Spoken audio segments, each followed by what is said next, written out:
Hello, everyone. Welcome to the Brain Health Masterclass. We'll see how much we get through. I do want to just spend about 45 minutes talking about brain health, which is my favorite topic. And then I'll leave some time for questions at the end. Oh, let me let somebody in here. There we go. All right. So we're going to talk about brain health. And welcome, everyone. Our brain is the control center of our entire being. It holds the key to our overall well-being and vitality. So I want to start off with some quotes from Dr. Amen. I don't know if you guys have heard of Dr. Amen. He is a psychiatrist and brain disorder specialist, and he has been director of his Amen clinics for the past 30 years, where they've collected over 200,000 brain scans and counting. He has some really interesting information when it comes to brain and different things that affect the brain in different ways. So he says, your brain is involved in everything you do. Your brain controls everything you do, feel, and think. When you look in the mirror, you can thank your brain for what you see. Ultimately, it is your brain that determines whether your belly bulges over your belt buckle or your waistline is trim and toned. Your brain plays the central role in whether your skin looks fresh and dewy or is etched with wrinkles. Whether you wake up feeling energetic or groggy depends on your brain. When you head to the kitchen to make breakfast, it's your brain that determines whether you go for leftover pizza or the low-fat yogurt and fruit, which I would recommend something different instead of that, honestly, but you get the point. Your brain controls whether you hit the gym or sit at the computer to check your Facebook page. If you feel the need to light up a cigarette or drink a couple of cups of Java, is also your brain's doing. So obviously you see our brain does a lot. And Dr. Amen also says, if you're not taking good care of your brain, you are at a significantly higher risk of brain fog, memory problems, low energy, distractibility, poor decisions, obesity, heart disease, cancer, and diabetes, and more, really, because you think about Alzheimer's and other, basically any disease, because your brain health also impacts your hormonal health and everything else that happens in your body. So I'm just going to do a quick introduction to me and who I am and why should you care that I'm talking to you.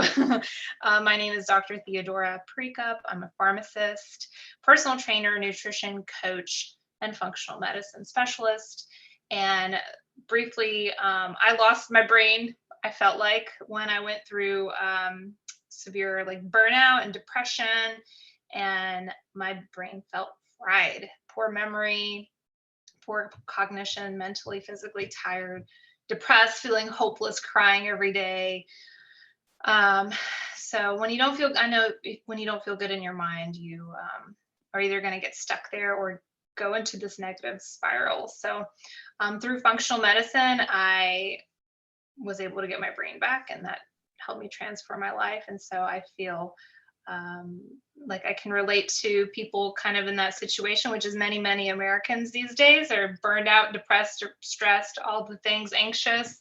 So that's just a little bit on me. So I believe that when you get your brain on board, you're going to be unstoppable. And conversely, if you neglect your brain health, you'll be squandering your most valuable resource. And I also encourage you guys to ask questions, take notes, reflect on how you can apply some of these principles into your own life. I will take questions at the end, but you can go ahead and type it in the chat so that way it'll be ready for me when I look at them. Let me mute everyone, sorry. Okay. Brain health. What comes to mind when you think brain health? You can type that in the chat if you want.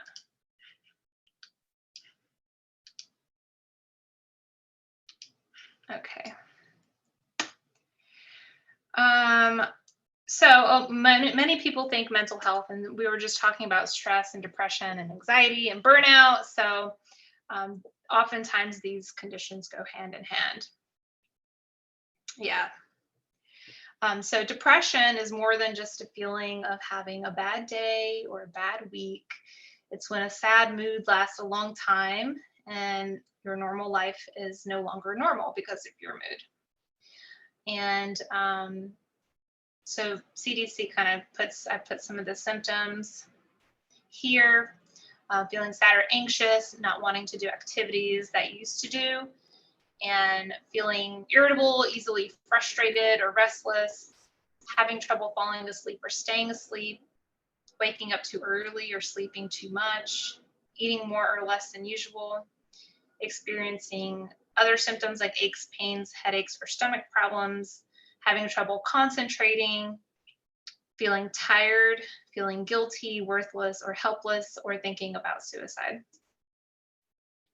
And burnout is so common that the World Health Organization has defined it as a medical diagnosis. So let's see, are you burned out? Here's 3 criteria.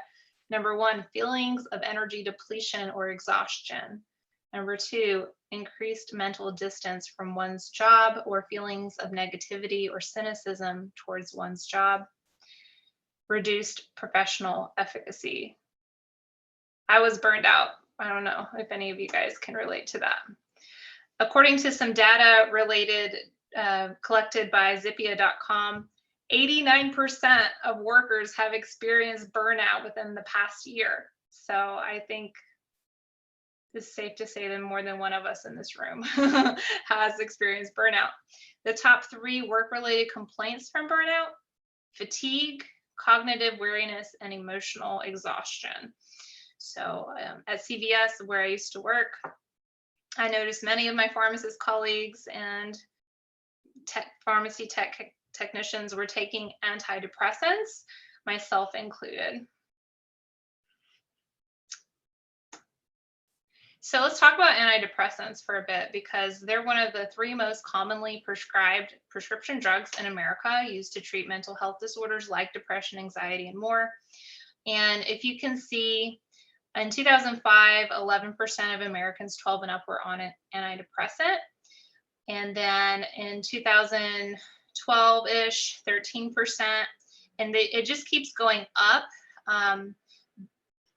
In 2017-ish, about 18% of all women in America were on an antidepressant. Markedly a lot more women than men, and that could be due to several different reasons. Maybe men are just more less likely to seek help, but also it seems since females have heavily entered the workforce, many of them are working their full-time jobs and somehow still end up being primarily responsible for all the domestic tasks. So it makes sense to me that women tend to be more burned out than men. As far as what is the current data about how many Americans are on antidepressants, it's difficult because the CDC actually has not published that data. But according to an article in the Pharmaceutical Journal, antidepressants prescribed over the past 6 years increased from 35% to 62% from 2016 to 2022, which is like a 44% increase. So if we were to extrapolate that from the data in 2016, that would mean that potentially 32% of Americans are on antidepressants circa pandemic, after post-pandemic. Or at least they were prescribed them. I don't know how many of them actually picked up their prescription and started taking them. By the way, fun facts with the pharmaceuticals, the USA consumes 75% of the world's pharmaceuticals, and we're just 5% of the world's population. And yet our life expectancy is the lowest versus comparable countries. So clearly the antidepressants, of course, there's exceptions for every rule, and there's a time and place for pharmaceuticals. In general, they're overprescribed and they're not really working for us, are they?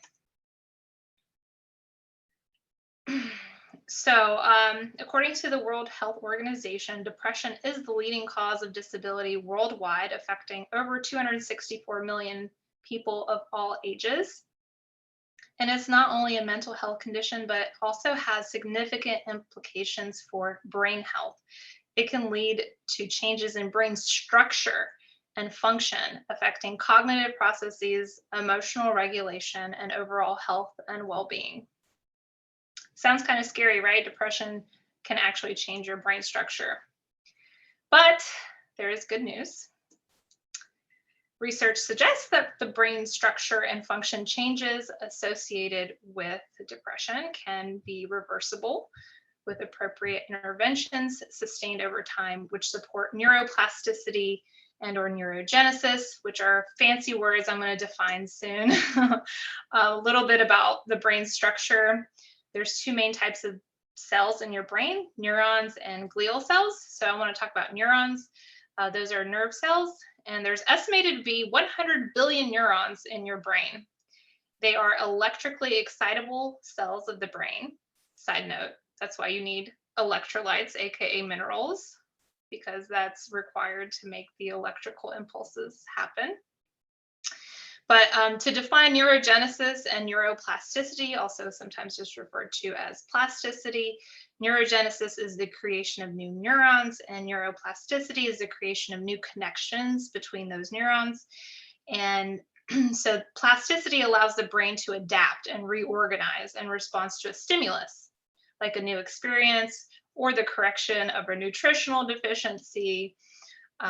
So things that promote neurogenesis and plasticity are going to slow the onset and progression of dementia and keep your brain healthy and happy, hopefully.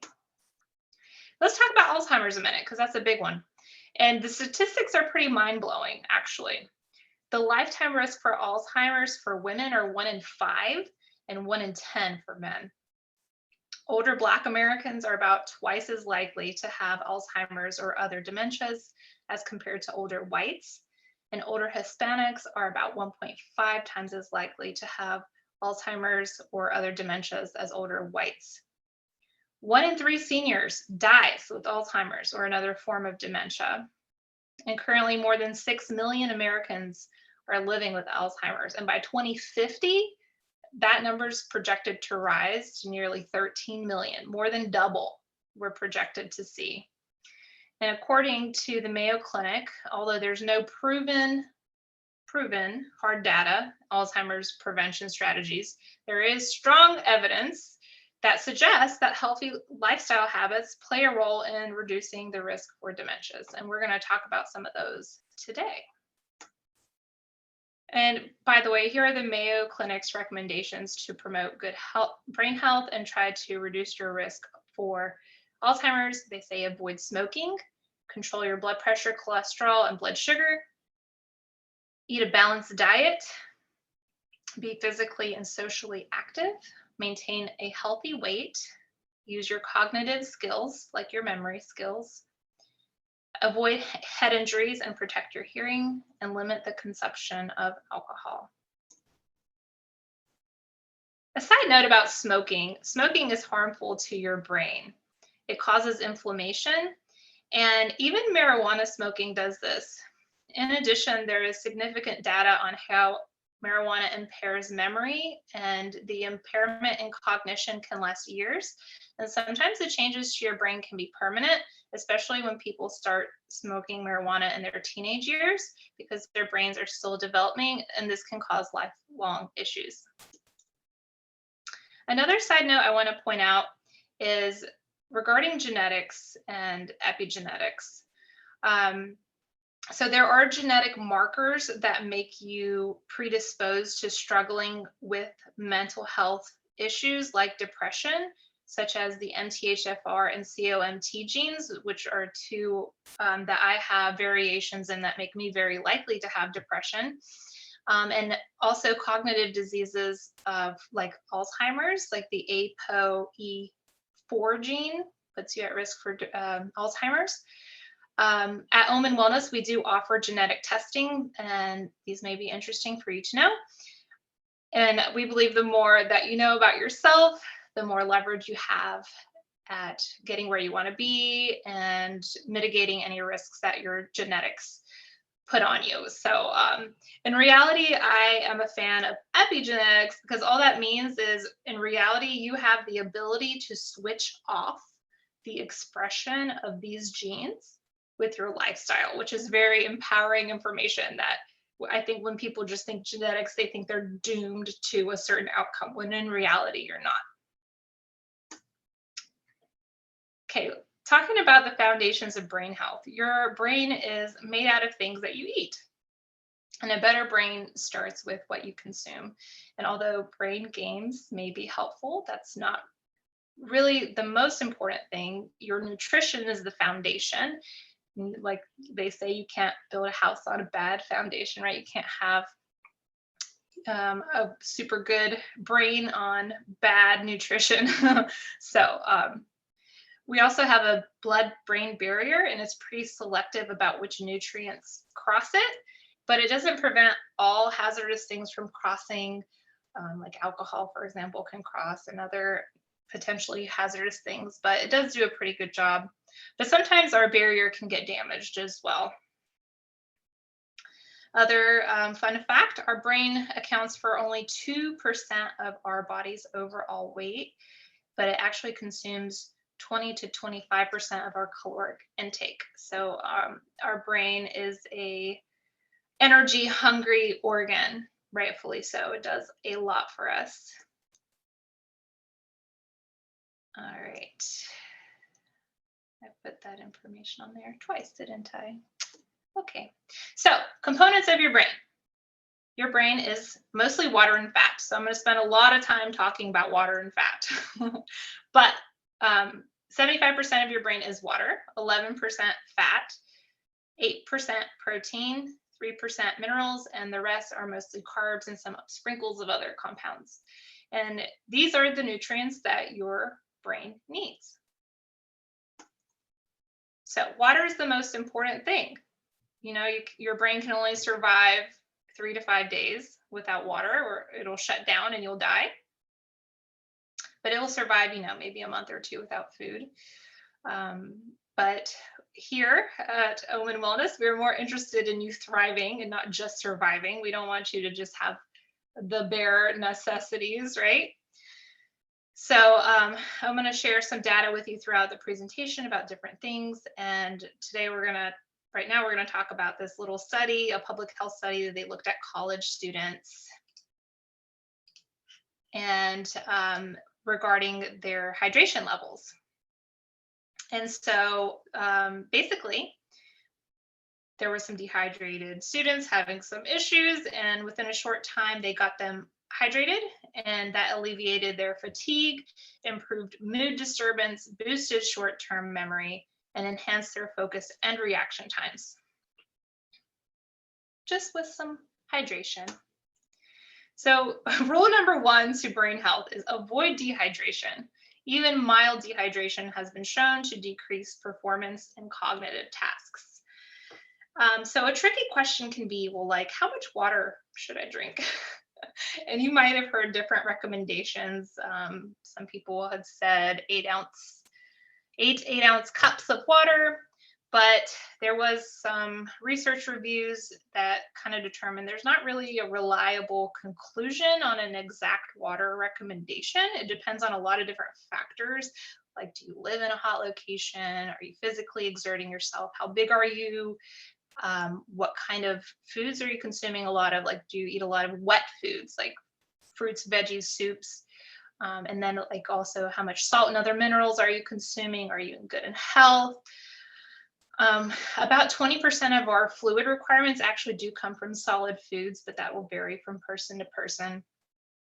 And so, and then some people who are like, oh, I want to track how much water I'm consuming. They may not realize that some of their water is coming from their food, and some of their water is coming from like coffee, tea, their smoothie, like things that they're just not thinking about logging. But most of the time, most healthy kids and adults can trust their system to tell them when to drink, as opposed to following some arbitrary advice. But there are some exceptions. For example, if you know you're about to sweat a lot, you're going to get in the sauna, you're going to be somewhere hot all day, you might need to be more conscious about drinking more water, even though you're not thirsty. And then senior citizens, they may need to set reminders to drink because the one study indicated that people over 70 failed to adequately hydrate themselves. So, but if you are looking for a general recommendation, several health authorities do recommend to drink at least 1 liter of liquid for every 1,000 calories consumed, but drink more if you're thirsty. That's kind of like a minimum or a good set point, or drink more if you're sweating.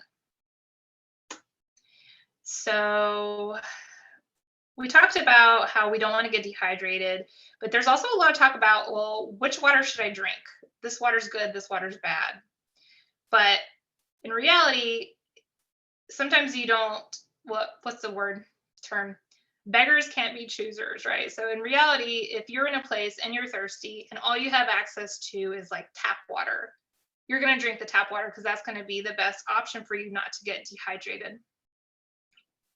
But if you have multiple drinking water options available to you, then we can kind of consider the different sources and what's up with them.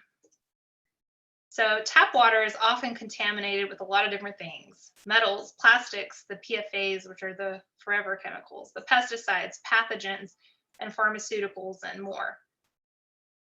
But at least filter your tap water if you can. Many filters do not remove all harmful substances. And there's a website called ewg.org, and you can put your zip code in over there and check out some of the chemicals found in your zip code's water.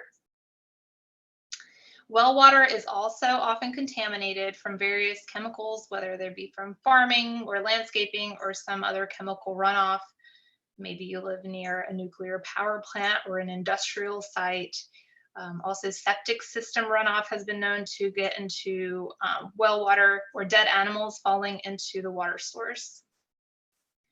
Spring water and glacial water are good choices if they come from clean sources. Some sources have not been tested, which could invite risks. And then if you're drinking them out of plastic bottle, that could also be a concern. Distilled water and reverse osmosis water are clean. And not only are they clean of most contaminants, but they are also devoid of minerals. So make sure you're adding mineral drops to this type of water and that you're consuming adequate minerals daily.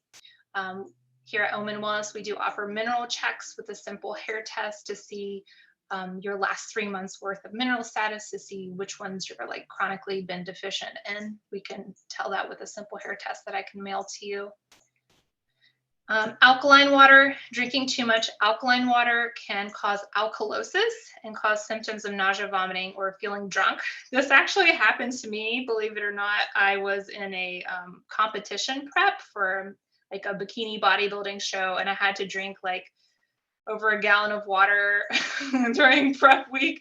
And I just so happened to have the alkaline water, and that's like all I was drinking that day. And I got a bit of alkaline water toxicity, and I felt drunk, and I wore my flip-flops to work when I always have to wear closed-toed shoes. And I was like, my brain was so scrambled. So do not recommend drinking high amounts of alkaline water. And then also flavored water could be contaminated with metals, could contain artificial sweeteners or other ingredients that consumed in large quantities could be bad for your brain.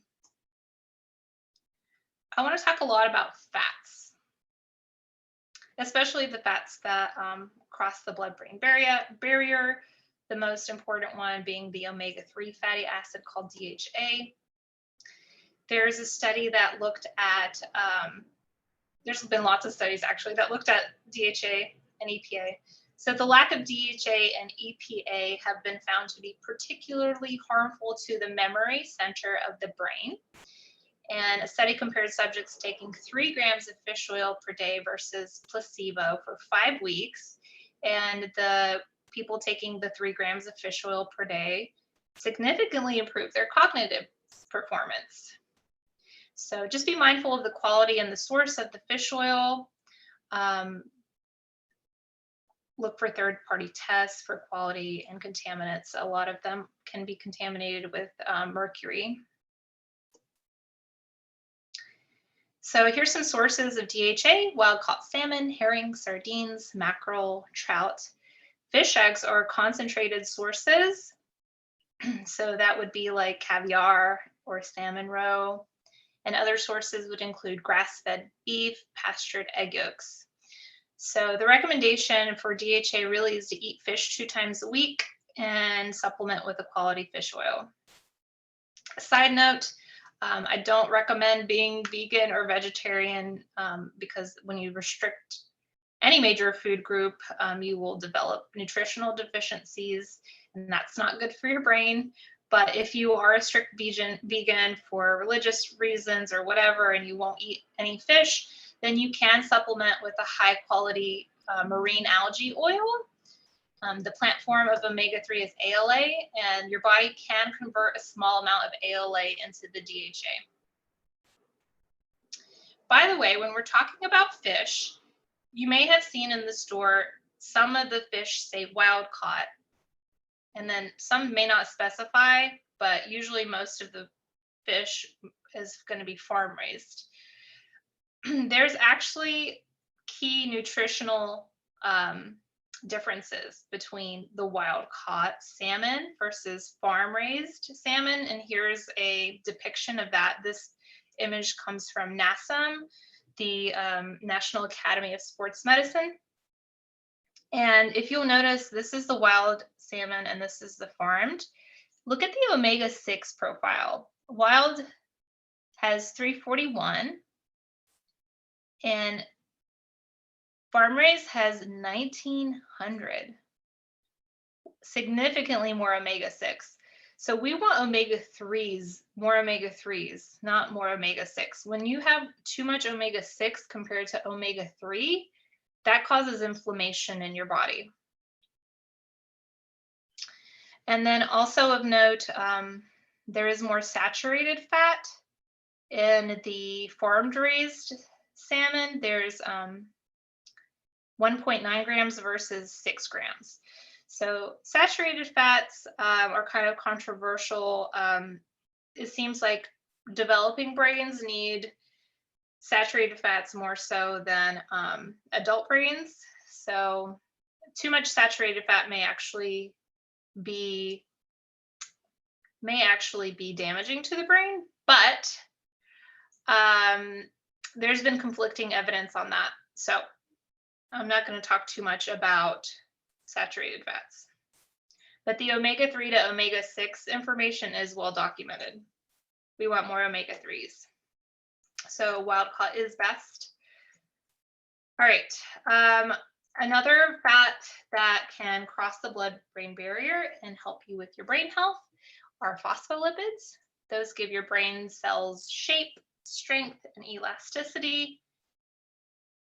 They've shown improved attention and reaction time under stress. Can also be helpful for your thyroid hormone.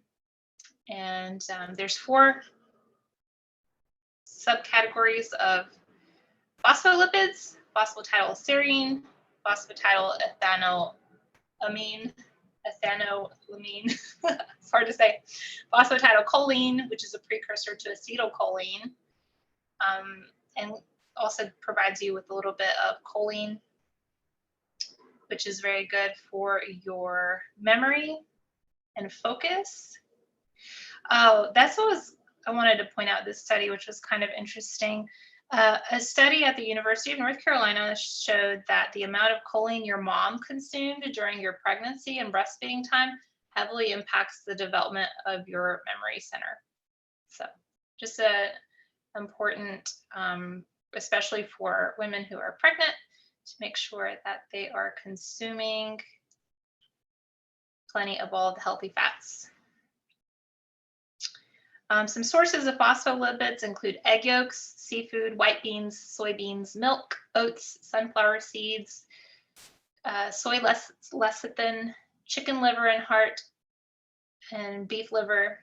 beef, turkey, broccoli has choline as well. Another brain healthy fat, or MCTs, or medium chain fatty acids. A study was looking at MCTs in patients with Alzheimer's disease. And in patients with Alzheimer's, they have an impaired ability for the brain to utilize glucose. There's a type of insulin resistance going on. And that's why some people have kind of referred to Alzheimer's as type 3 diabetes. But MCTs are quickly metabolized by the liver and ketones are produced, which cross the blood-brain barrier and allow for an alternative energy source for the brain of Alzheimer's patients. And the study actually did show an improvement in cognition for patients with mild to moderate Alzheimer's. Of note, with Alzheimer's, there have been other studies showing that if you exercise and you get enough sleep, you can also prevent the expression of your Alzheimer's gene if you have it. So there are other lifestyle things you can do to prevent Alzheimer's. But coconut oil and dairy products are a good source of MCTs. Extra virgin olive oil, which is pretty cool. The compounds in EVOO can heal and restore the function of your blood-brain barrier. It's anti-inflammatory, and it improves the process of autophagy in the brain, which is when the brain is breaking down older defective cells. It can also help clear out the amyloid plaques, which develop during Alzheimer's disease. EVOO can also enhance the brain's utilization of glucose. And one study suggested that 24 grams per day may reduce your Alzheimer's risk by 80%. I don't know if that study's been replicated, but that's pretty amazing that even if it reduces your risk by less than that, that's amazing. So the recommendation is consume 2 to 3 tablespoons of quality EVOO per day. So some other good sources of brain nutrients that can reduce amyloid plaques and brain tangles that are seen in Alzheimer's patients include walnuts, turmeric, and cinnamon. So eat a handful of walnuts a day, maybe a gram of turmeric, half teaspoon of cinnamon most days. So I want to talk about carbs next. We're going to switch off fats.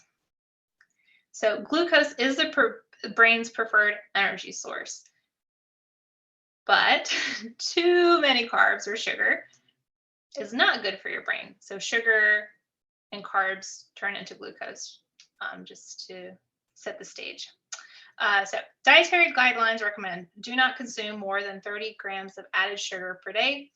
And we as a society are eating over 90 grams of added sugar per day. So just a reminder, limit the fruit juice, limit the soda, the candy, the cake, the donuts, the pies, etc. I mean, not to say you can't eat that ever again, but you know, that shouldn't be the majority of what you consume. You shouldn't have habits where you're drinking soda every day. I think we all kind of know that. So minerals, I could go on in a lot of details about minerals, but I'm actually going to be having a program starting soon where I'll discuss the program more at the end, but I plan on discussing minerals in more detail in that program. But I will give a little bit of some examples here. So minerals and electrolytes. Minerals are electrolytes. They're responsible for the electrical signals to be sent from brain cell to brain cell. I'm just going to give one example of magnesium. So there was a double-blind placebo-controlled study published in the Journal of Alzheimer's Disease, and it showed that improving magnesium levels in adults could potentially reverse brain aging by over 9 years. It's pretty impressive. And then also, according to J.D. Wallach, who was a veterinarian turned naturopathic physician, he dedicated his life to researching the impact of nutrition in animals and humans. He found that the majority of death by natural causes were associated with mineral deficiencies. When he was caring for his animals, he noticed that his livestock stayed healthier and reproduced most abundantly when these minerals were the primary focus of supplementation. That was more effective than focusing on vitamin levels. And this data about focusing on mineral balance has also been substantiated by Dr. Watts, who's the creator of Trace Elements Lab, which I use for my hair tissue mineral analyses, and along with many other healthcare practitioners to obtain reliable mineral data.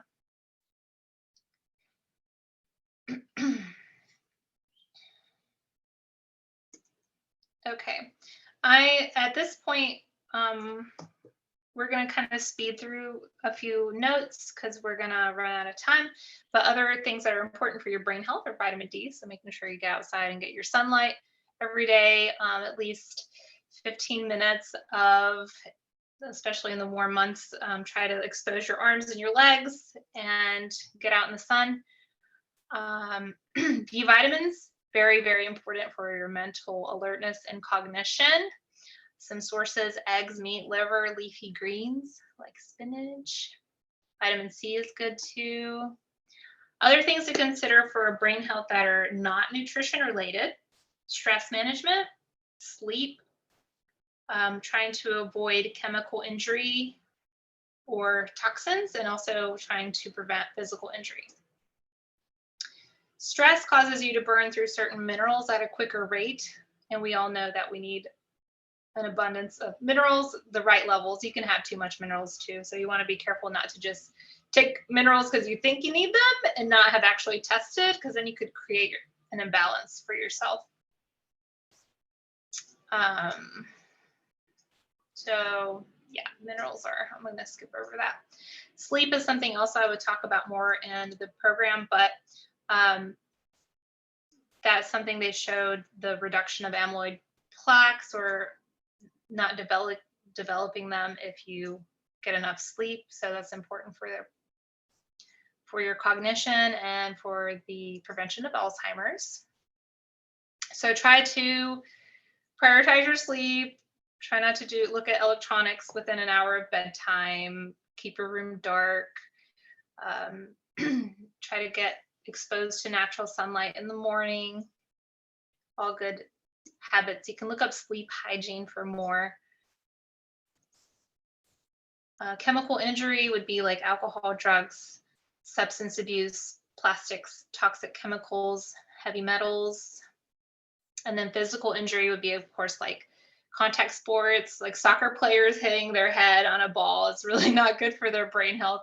Car accidents, falls, fights. So just try to prevent those as much as you can. If someone is playing sports like football, that's why they have helmets, but even so, like, may not fully prevent injury to your brain. So the new factor approach is what I've dubbed the novelty and neuroplasticity thing. So basically, anytime you're exposed to a new something, that promotes neurogenesis and neuroplasticity, and promotes good cognition. So that's like literally anything new. Learn a new language, take a new way home, learn a new instrument, travel to a new place, expose yourself to a new culture, have conversations with people from a different background than you. Join my masterclass because you never have before. All of this is new things that you'll have new stimulus, and that gets your brain going and moving. Of course, human connection is also important for brain health. Which reminds me, there was this study, I love to share this study, that they looked at rabbits, and they were purposely feeding these rabbits toxic food, like high levels of toxic food. And they noticed one group of rabbits were not dying from the toxic food. And they were like, what's going on? Why isn't these rabbits getting sick? Why aren't they getting sick? And then they lo and behold, found out one of the volunteers who was feeding the rabbits was actually holding the rabbits and like cuddling them and giving them kisses and nuzzling them. And how interesting is that? That if you have someone to cuddle and love on, that you can eat a toxic diet possibly and not get sick. So yeah, human connection is very important. Also, personal development is very important. So learning through that, whether you're reading a personal development book or consuming some kind of personal development content. And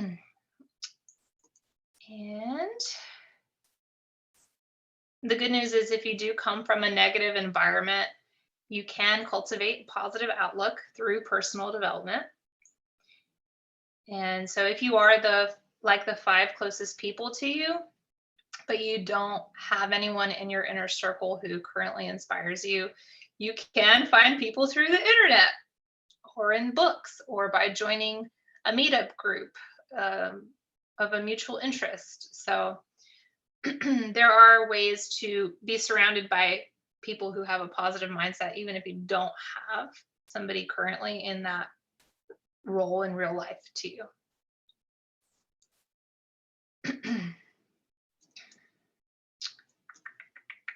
Exercise and strength training, just a note, both are important for improved brain health. Strength training has an additional benefit over cardiovascular training in the fact that strength training creates muscle mass. And so that helps with your blood glucose utilization and storage. So in the prevention of diabetes, which may be helpful also in the prevention of Alzheimer's. So when you have more muscle mass, you have more places for that sugar to go versus it hanging out in your blood or in your fat cells. It could be stored in your muscle cells, ready for utilization. So recap what we need for brain health: nutrition, water, movement, sleep, stress management, stimulating the mind, human connection, personal development, and exercise. So probably nothing I revealed to you today was that shocking. We've probably all heard we need to eat healthier, drink plenty of water, get enough sleep and exercise, stay away from toxins, use our brains to learn new things, have supportive people in your inner circle, right? Yada, yada, yada. But it's one thing to know that you're supposed to do all those things, but another thing to have someone or a group of someones to hold you accountable. So that's why I created the Good Omens Journey. It's more than just a fitness group. It's a group of people who are committed to feeling their best, especially up here in their brains, so they can achieve whatever they want to achieve. Because when you feel your best up here, I believe you'll be unstoppable. So there's 4 main components to this 12-week program. And it's kind of based on this recap, right, of what all your brain needs. So component 1 is definitely fitness. I'm going to put 3 different levels of exercise programs, and we're going to progress together. And then those who are not ready don't have to necessarily progress on with the rest of the group if they're not ready to. So it's kind of like you have some options in terms of the fitness, but we'll progress from basic level exercises like stretching, stability. We'll do some mobility work, and then we can progress to some body weight exercises. And then for those who feel ready, we can progress to some gym-based equipment over 12 weeks. Component number 2 is education. We're going to have bi-weekly master classes such as this one. So if you found this one interesting, maybe you'll find the other ones interesting too. We'll deep dive more into nutrition and minerals and gut health and stress management and toxins and so much more. We'll also be reading a personal development book together. We'll vote as a group which one to read over the 12 weeks and discuss that together. So we want to learn new concepts to keep our brain sharp and talk about how to implement those concepts into our lives and help us enhance our mindset and our lives and our habits. So, and then component 4 is going to be a supportive community. We're going to have a private Facebook group for ongoing support, discussion, and a place to catch up on any content you may have missed, because I will be going live for like weekly challenges, like stretch. This week we're going to do stretching, for example. Every morning I'm going to go live in the Facebook group that week and stretch with me. If you can't stretch with me live, you can stretch with me later. Play it good. Just go to the Facebook group. It'll be there. So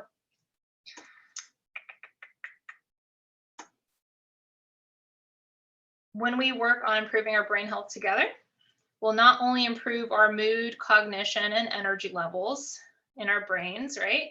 We'll also improve our confidence, our blood glucose control, our hormones and sex drive, our body composition. We're going to have more muscle mass and less body fat.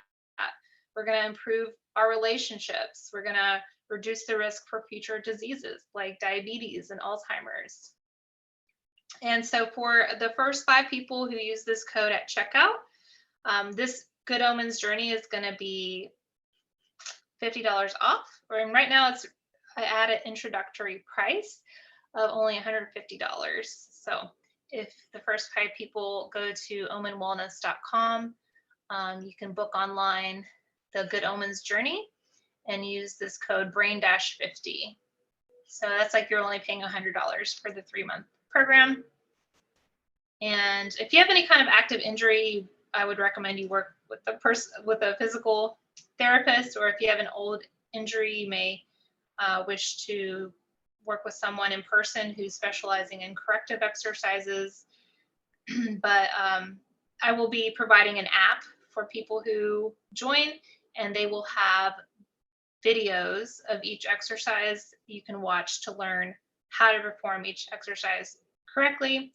I also advise making sure you're warming up, foam rolling, stretching, and that's important to prevent injury and reduce stiffness and soreness.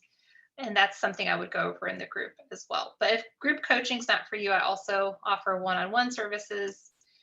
And I will stop sharing my screen and see if there's any questions at this point.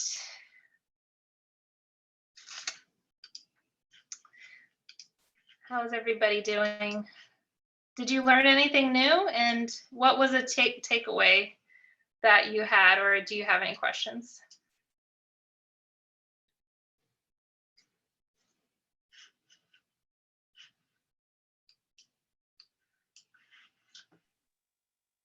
I'm excited to hear the in-depth stuff more about the nutritions in depth, or the minerals in depth. Yeah, so that's a good point. I would, in the program, talk to you more about how to calculate how many calories should you be eating, how much protein should you be eating. And something I offer too for a one-on-one would be for me to create with you, alongside you, an example of what you should eat in a day. Like, here's an example of something you could eat this day that would provide the right amount of macro and micronutrients for you. And if you want to customize that even further, we could pair it with a hair tissue mineral analysis to make sure you're eating foods that are more rich in the minerals that your body in particular is deficient in. I like that. Yeah. Kevin says takeaways to eat less sugar. Yes. Yes, that can be hard. I agree. I've been known to stress eat. So when I'm feeling stressed, I like to go to sugar for sure, which makes sense because your brain's craving sugar. And when you're stressed, you actually burn more calories. So the key there would be focusing on eating more protein and fats, because then that you'll fill up and hopefully won't have as much room for as much sugar. Yeah, we want to kick the pop habit. Kick the pop habit. Any other questions or comments?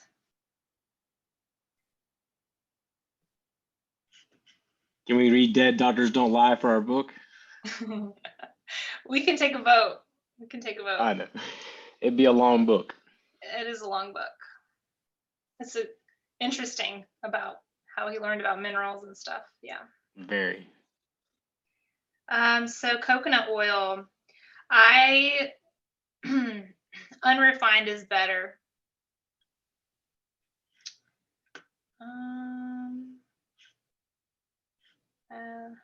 You can't unmute. Let me see if I can unmute you. Ask to unmute. Yeah, unrefined is better. Unrefined coconut oil. Anytime you see the word refined, I would stay away. Same thing with salt.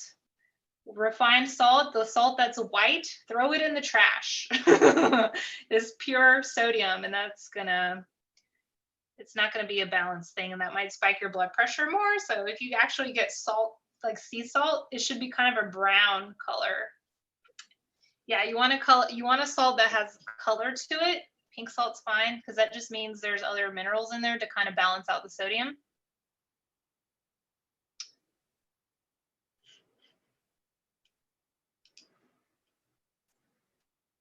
All right, does anybody else have any questions, comments?